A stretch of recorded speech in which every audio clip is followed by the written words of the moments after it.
Welcome to my session. It's a node.js proxy between Drupal and your consumers. And I honestly wanted to talk about this when I submitted the session, but in doing research for the presentation, I found some other lateral topics that were maybe a little bit more interesting to me. So if the presentation is a little bit scattered, it's because it is, right? It's by design. Hopefully I'm going to touch on several things that may interest you and maybe inspire you to, on how you will architect your software.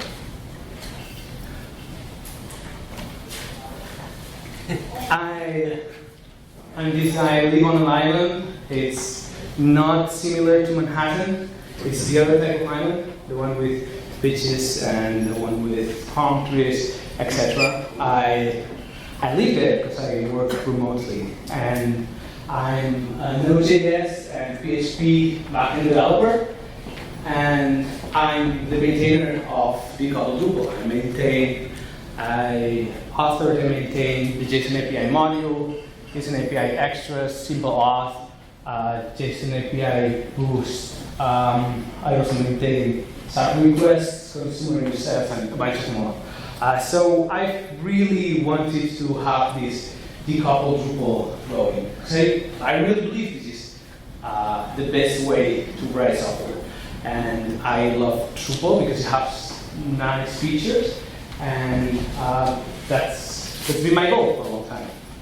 I'm also an API first initiative maintainer, along with Gabe here in the room and Lears. And what that means, someone else said that being an initiative coordinator is like being a glorified secretary, and I think that may be accurate. If you want to collaborate, if you want to work on this, and you don't know how, come talk to us. If you know what you want to do, come talk to us, and we can help you integrate in the rest of the process and eliminate any blockers that you may have. We have currently several sub-teams or teams that are doing their own thing. There's one team working on the JSON API 1.1 spec. There's another team working on a JavaScript client for JSON API. There's another team improving the OpenAPI generation, etc. So if you're interested, come talk to me or Gabe or Wim. I wanted to thank Lullabot. I work for Lullabot, and they sponsored part of my trip here along with the organization of the event.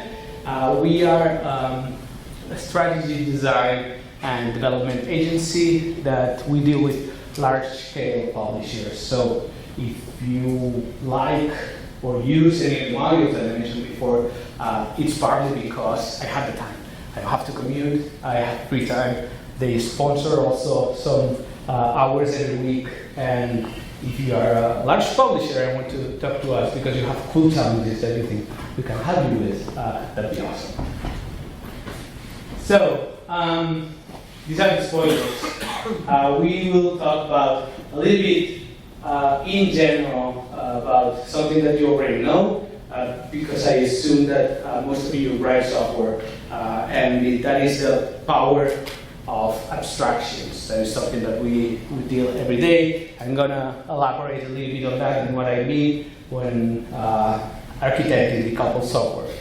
And then I'm going to get into the meat of the presentation, talking about node.js proxies, what are the benefits, why we can use them, and then combine the two and see if there is a way we can abstract writing your node.js proxy. And then we'll wrap up. So our job is based on abstractions in the sense that we don't build today applications like we did in the early 2000s or the 90s, right? Today, there's like a fun joke where you compare how you wrote a Hello World application in HTML in the 90s and how today you need to have a Node.js server to have NPM, download, create React app, then create the React app, edit the file, and then write hello world, etc. That is fun, but it's unfair. Today we don't expect applications to be as they were in the early 2000s, right? We write complex software with rich features. Like imagine when you go to Netflix.com, it kind of knows that you may prefer shows with strong female leads, and it shows you those first, and it's responsive, it has all the animation, and all of that is built on top of work that the industry has been doing for the last years, right? Another way to think about this, and this is an analogy that someone Ed Faulkner presented 2 years ago in this conference, is that think what it goes into making an HTTP request. When you write fetch and a URL and it returns a promise, well, there's a lot that's going on there. And you never worry about that, because that's being abstracted out. You don't worry that there is a text document, an HTTP document, with key values for headers and a double space, that's the body, and that's you establish a connection, which is TCP, and then you have to do the three-way handshake, and you need to send the packages, and in order to do that, you need to send electrical impulses to your network card, and you may have an array of network cards that you don't deal with any of that. Right? That's a problem that's being solved. And it was a fun problem when someone else had to solve it, but we don't solve it anymore, right? So there are many other things that we could do in that sense. And hopefully we don't keep reinventing the solutions, so we can start building more rich experiences for our clients. Drupal works along those days. Like, it's another kind of layer of abstraction. It abstracts at the feature level.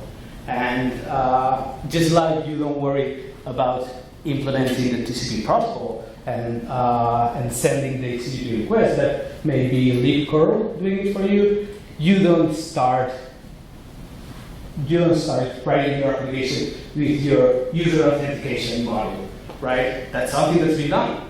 And the Drupal community did it a while ago, and it's very well done. And you don't have to do it. And you can concentrate on your client business needs instead of doing this repetitive thing that's out there. And another good abstraction that Drupal comes with is the data model.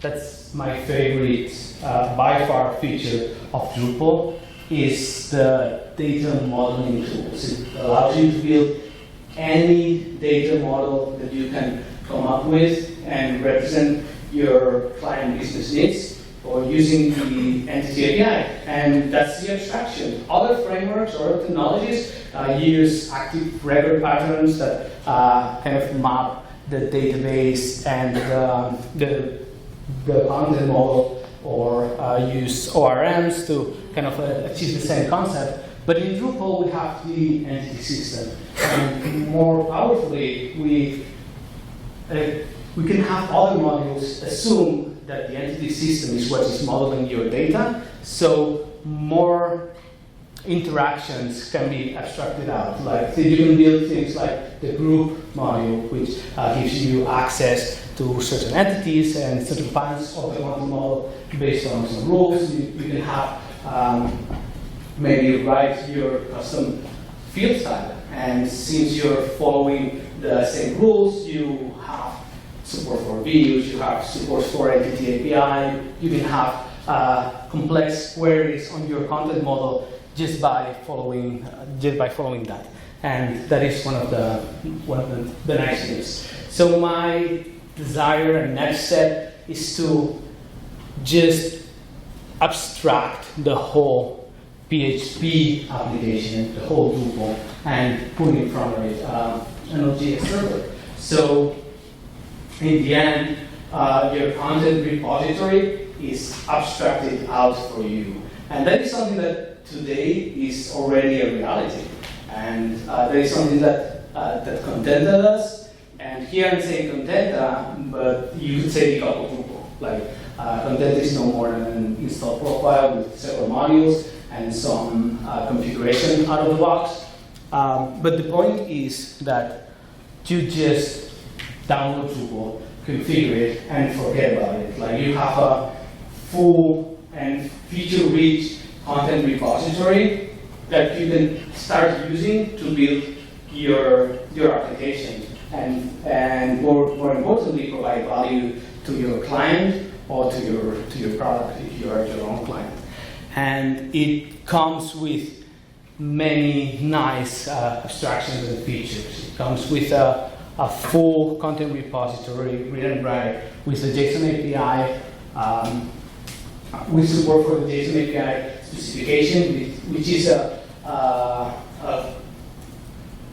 it's a popular REST spec, and also it's important that it builds on known specifications, because that provides you the ability of interacting with other software and start building or putting these puzzle pieces together and having a common way of interaction. It also gives you the ability to customize your API through API extra, using API extras. It gives you an authentication module, which is with OAuth 2, which is the industry de facto standard for authorization, and also a way to execute remote tasks. It gives you some benefits with performance, with sub requests, which is an HTTP request bundle system. And also this API boost, which kind of warms your caches, etc. And also some what I call application enablers, like JSON API Hypermedia, which I'm really excited that it's moving forward more and more. Gabe gave a talk last year about this, but it's kind of the idea that you add to your responses links that describe what you can do. Instead of having to query the server about the state of the application, you just use those links to deduce what the state is and have your application neatly separated. So think of this example. You request a list of entities to JSON API, and it comes back with and each entity contains a list of links. It contains a link on how to delete the entity and how to edit the entity.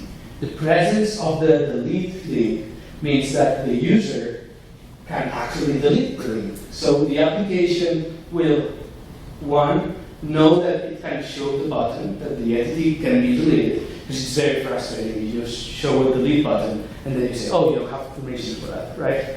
So the presence of the link indicates that, and also the link itself is part now of the front application. So the front application doesn't need to know how to construct a link; it just takes what's in there to construct that delete button.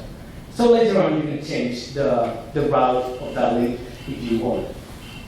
So the alternative to having this, if you need to show that delete button next to your entity, is to go and query Drupal for, does this user have this permission? And the permission is delete any content type entity or whatever entity, and that implies that you are encoding implementation details of the Drupal server inside of your application. Because now your application needs to know that there is a thing called permission and what the permission is, etc. So this is an API Hypermedia. Hopefully you'll hear more about it in the future. And finally, automatic documentation using OpenAPI. And OpenAPI is going to be featured later prominently. So I'm going to talk about that later. Oh. All right. That was weird.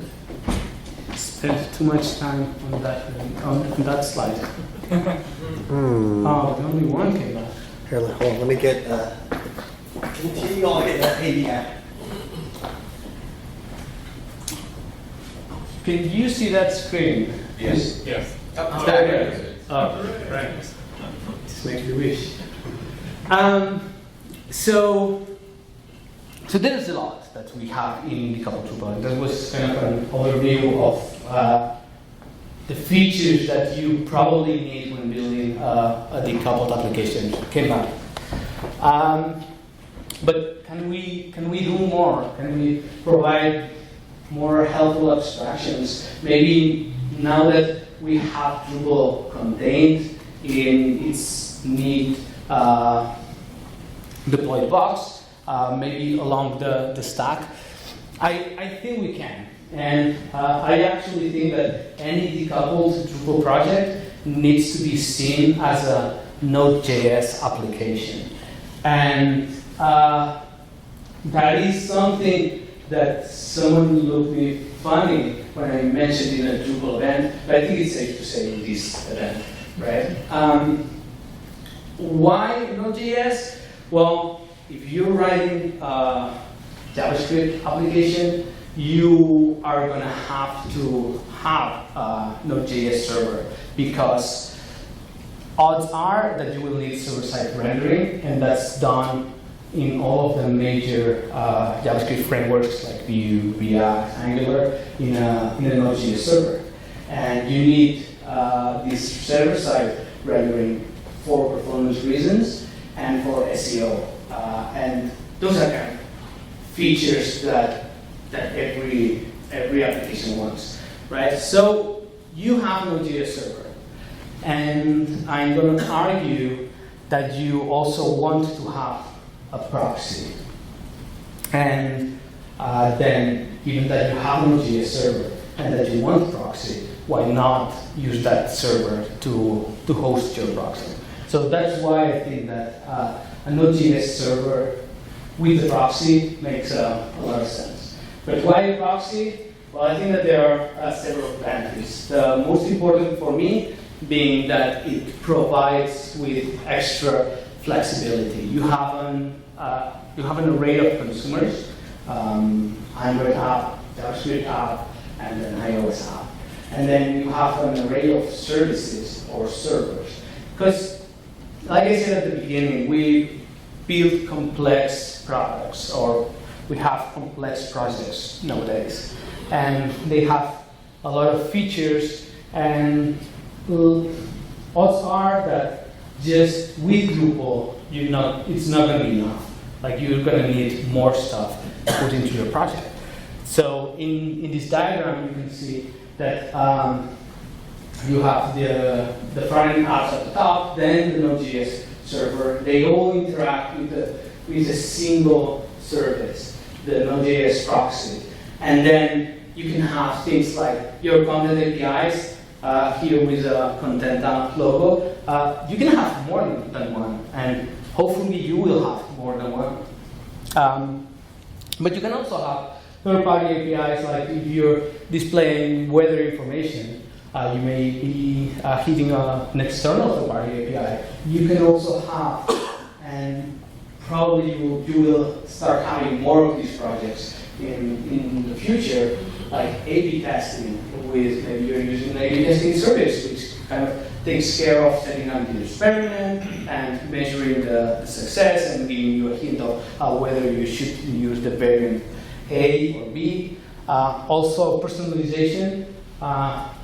Pretty much everyone has heard about personalization, and we're doing a lot of work with it. And there are services that are very good at tracking user actions and segmenting the user pool into different segments, so you can provide a digital experience, or you can give them to each cluster of users the content that's relevant to them. And also, some other people do trunk-based development, in which you just keep pushing code into master, but that code is not in effect because it's behind what is called a feature flag. And until you turn on feature flag, that code doesn't execute. And then you use services like, for instance, launch darkly, where you can roll off features slowly and see what the performance impact is and see what the satisfaction of the consumers is. And then when you're ready, you just clean your code base and remove the support for the feature flag, and you make that feature part of the code base. And that's also another service that your application may be building. So in the end, what it happens is that you have your content that the proxy is requesting, and it gets enhanced and modified by the return of all of these services. And that's what it ends up providing this rich experience that your clients are hoping and hiring us for. Another benefit is performance. I mentioned the benefit of performance for server-side rendering, but something that is also very interesting is that in Drupal, how we host in Drupal, we have blocking I/O, and that is a big deal when you have to do all these HTTP requests to different services to kind of figure out what is the response to the user going to look like. In Node, there is an event loop, and they have non-blocking I/O, which means that you don't have to wait for HTTP request to come back, so you can make the next, you can make them in parallel, and you can keep doing stuff. You don't have to sit on your hands whenever you fire an HTTP request. So that is that's going to improve your performance greatly. And then the fact that you have node.js proxy that is hopefully stateless, it simplifies things when you're scaling. So if you need to scale up your servers, it's kind of easier to do with an application of this type. Another good reason is security. No one likes to be insecure. So a good benefit of this proxy is that you are massively reducing the surface of each one of these services. So think about Drupal, right?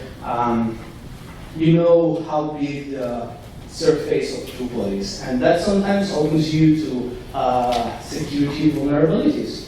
And by reducing the surface to the bare minimum through the proxy, you're basically just whitelisting the things that you can do with your content repository or with your Drupal, and hence you're becoming more secure. So kind of the idea is that you're putting or you have a private connection between your proxy and Drupal, and the end user talks to your proxy, and then that is in charge of kind of filtering out any requests to admin paths, or maybe the login, or maybe the develop PHP, which some people still have in production, and stuff like that. So kind of shutting down these user inputs kind of make you more secure out of the box, because you have to whitelist what you can do, and hopefully you can do that in an easy way. So yes, your modules may have security release, but the chances that you are impacted, even though you have that module running, are much lower. Another big benefit, I think, it's robustness, and I like to talk about this in terms of robust flexibility. So it kind of goes back to the flexibility thing that we talked about earlier, and that is that imagine that you have your Drupal site down, right? If that is the only thing that is serving your content, it's a critical emergency, right? You need to get it back up and figure out what happened and make it not happen again. And there are techniques, but if you have kind of this other scenario where maybe the editorial team is using Drupal, but the personalization team is using different kind of backend Symfony app, right? And this is more segregated by different teams instead of segregated by or by features like I showed before. But they are not mutually exclusive. You could have each team have their data service if you want, and the idea is that even though the editorial team has their Drupal down and the content for the blog is down, maybe it's not the end of the world, because what is driving most of your traffic is the marketing landing pages that they are building, and that goes through Netlify, right? Or you're not losing money because ads are still injected because they are just using some other different technologies. So in here, you can see that, yes, you have to fix it and probably figure out what happened and make it not happen again, but it may not be a super critical emergency, right? So your system overall is more robust. This kind of distributed nature of the architecture makes you more resilient to failure. And in here, I touch a little bit on domain-driven design and the kind of the concept there, where each team has its backend or its service, is that you need to allow this different team in your organization to have their own tooling, because each team has different needs. The sales team has a different need than the support team, and they both are in the same bigger domain, but the support team needs to worry about tickets, about the user, about what's the problem and what's the status of the resolution, and the sales team maybe needs to figure out who the customer is and what's the sales pipeline. I don't want to talk about sales because I feel insecure, because I don't know much about it. But the idea is that those two realms of the organization both interact, those bounded contexts interact through some sort of relationship, and in this case, it's the product that you're selling and you're supposed to. So with an architecture like this, you allow them to have their own tools, and by allowing them to have their own tools, they can use the abstractions or the things that have been solved that are pertinent for that domain, and that makes everyone happier because they don't have to fight over, like, I don't want to work inside of Drupal. If different teams in your organization are going to fight, probably they will, but you just don't make things easier for them to fight, right?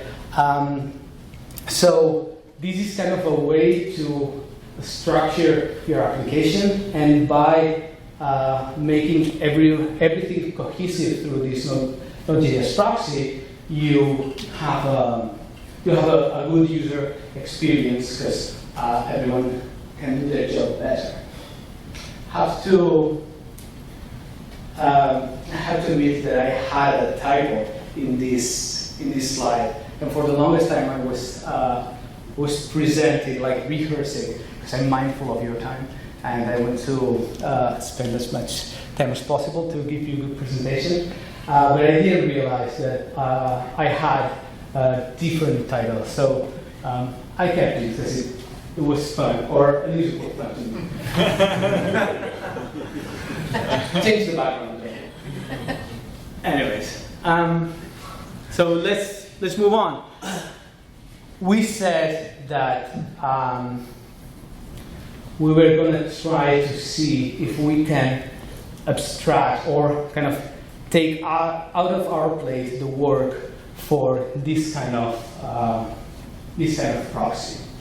And I started a project a while ago that kind of wanted to promote that idea or promote those conversations and see if we can, what are the things that we want to solve and that makes sense to be solved in general. What are the things that need to remain in the custom land?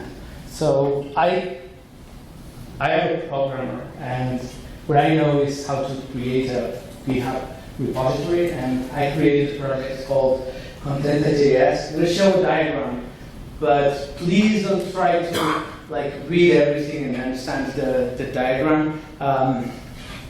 In contentajs, basically, it is a way to here it's auto-generating this node.js proxy by connecting to Drupal and seeing what are the things that you want to expose by exploring content, and then it generates the proxy. And it gives you a place to put all of the different things that we've seen, like how to proxy to that marketing application or the A/B testing service, how to integrate it, etc. That is something that is not out of the box, but it gives you a place to inject that code.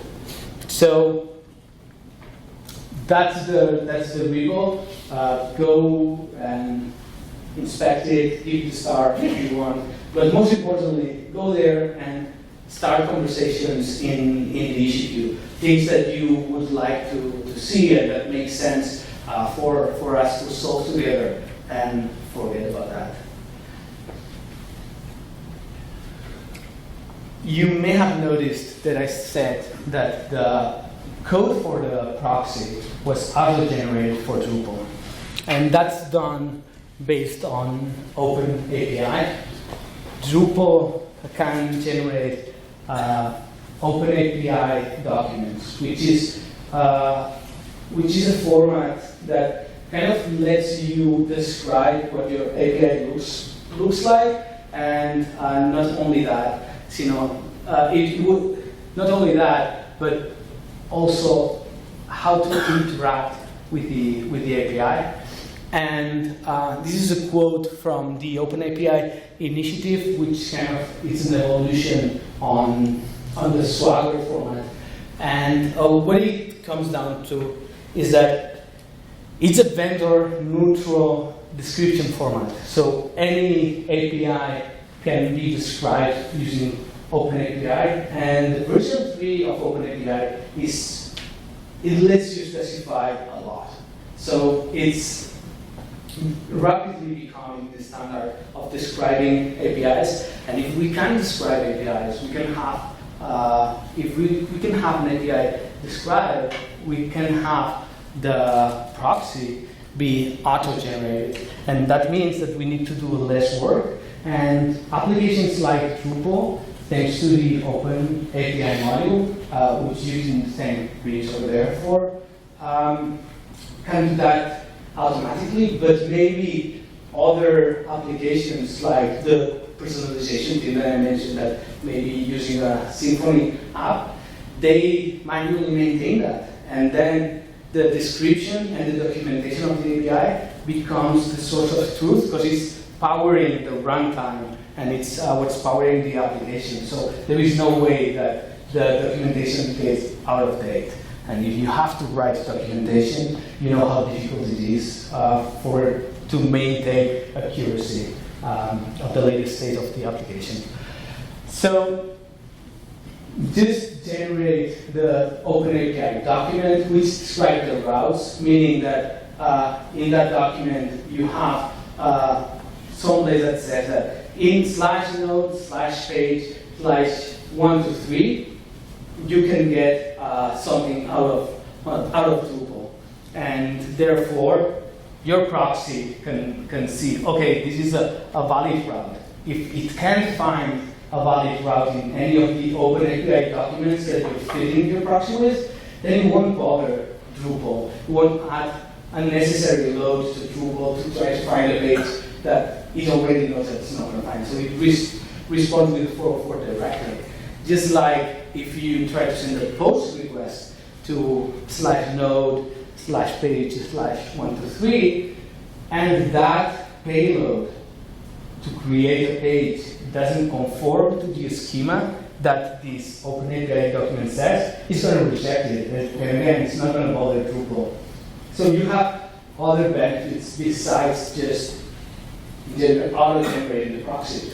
And you could also even serve these to consumers and have this schema power the generation of the forms in your Android app and even the validation of those forms. So you don't even hit the proxy whenever you need to send a post request to create a new page. While validating these ideas for the talk, I thought, well, I had some exposure to different cloud vendors, and they all have this idea of an API gateway. In AWS, it's called API Gateway. In IBM Cloud, it's called API Connect. Google, Azure, they all have this concept.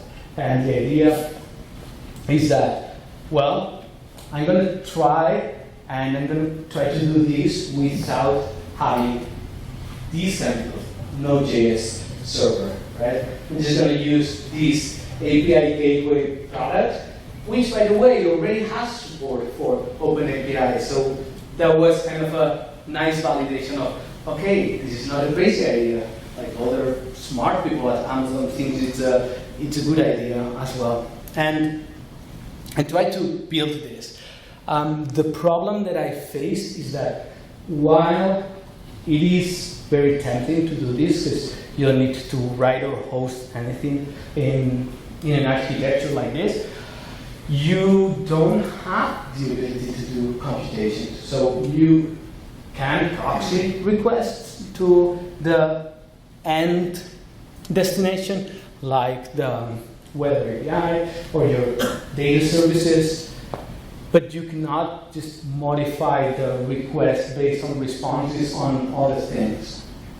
And that's a big deal, because you kind of end up with a scenario like it looks like you're just making requests to each end data service, right? Instead of, they all go through the same a unique domain and a unique API, but the responses, they all look like as if you were requesting the data directly from those APIs.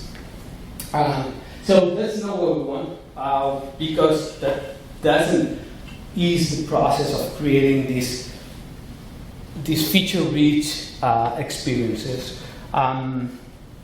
The solution to this, or the common solution to this, is to use Lambda functions.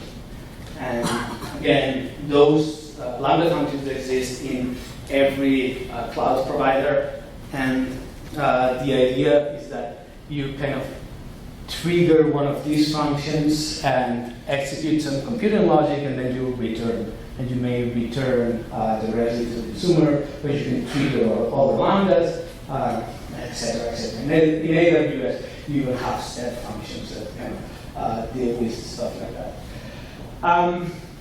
But in the end, Lambda is just a Node.js server. It's just a container that gets reused. It has some quirks on how to use it, but basically it is your Node.js server. So in the end, you kind of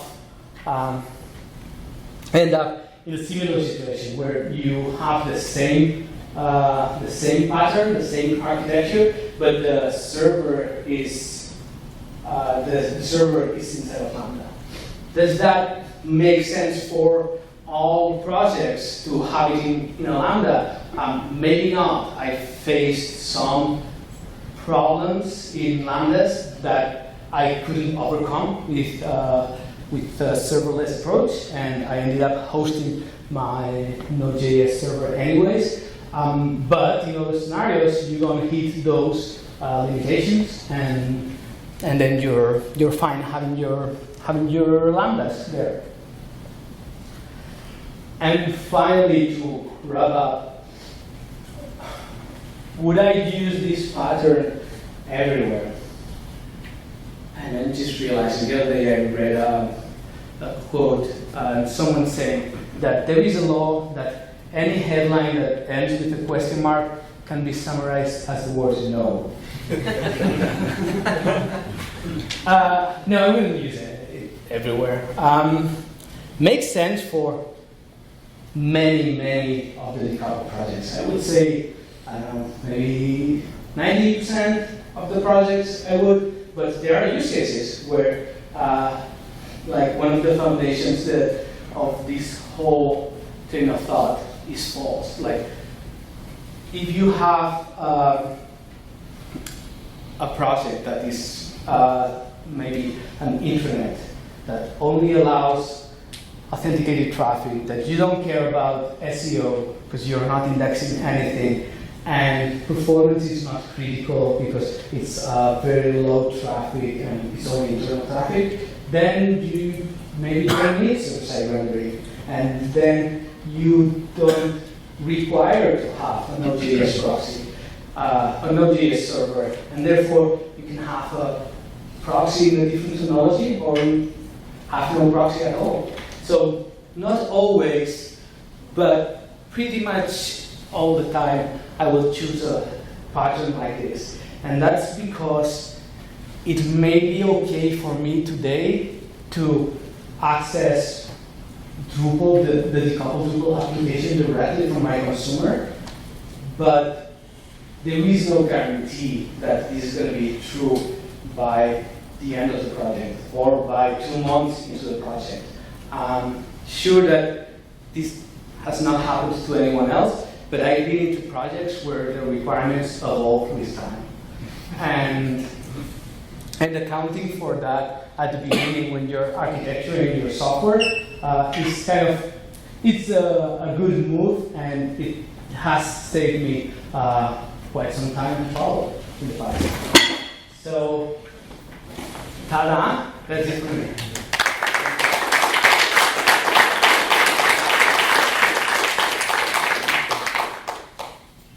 Do we have any time for questions? Right? Yeah, a couple. Yes, you have a couple minutes for questions. Let me see the next speaker. Is the next speaker here, by the way? Yes. Why don't you entertain questions, and we'll find the next speaker.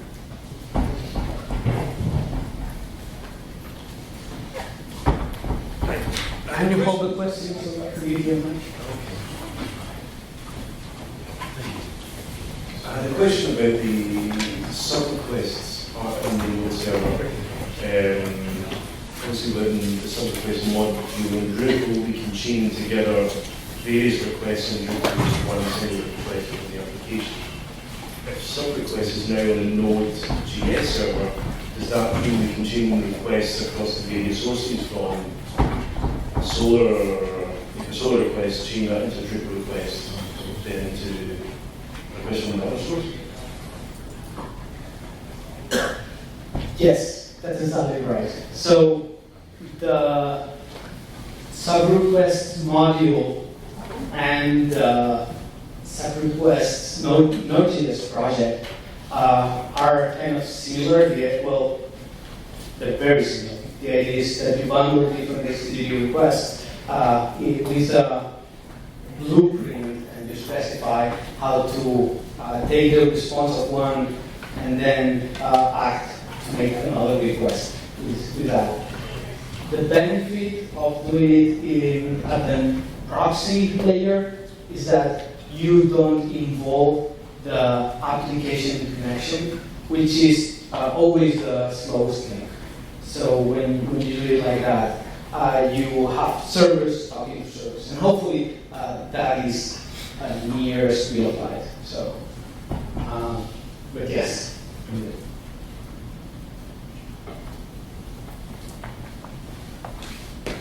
I'm Tim. So would you use this pattern if Drupal didn't have problems scaling?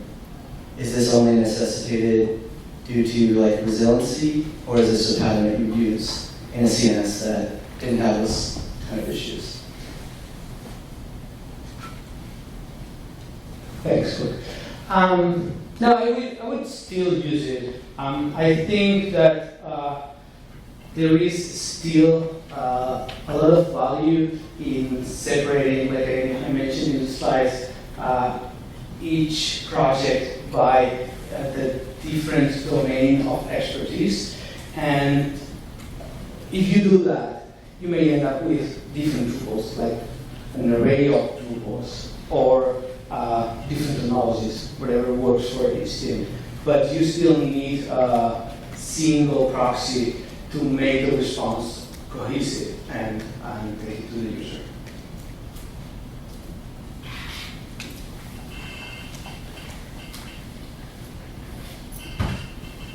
Hey, thanks for the talk. Did you ever get some limits with creating connections to other services?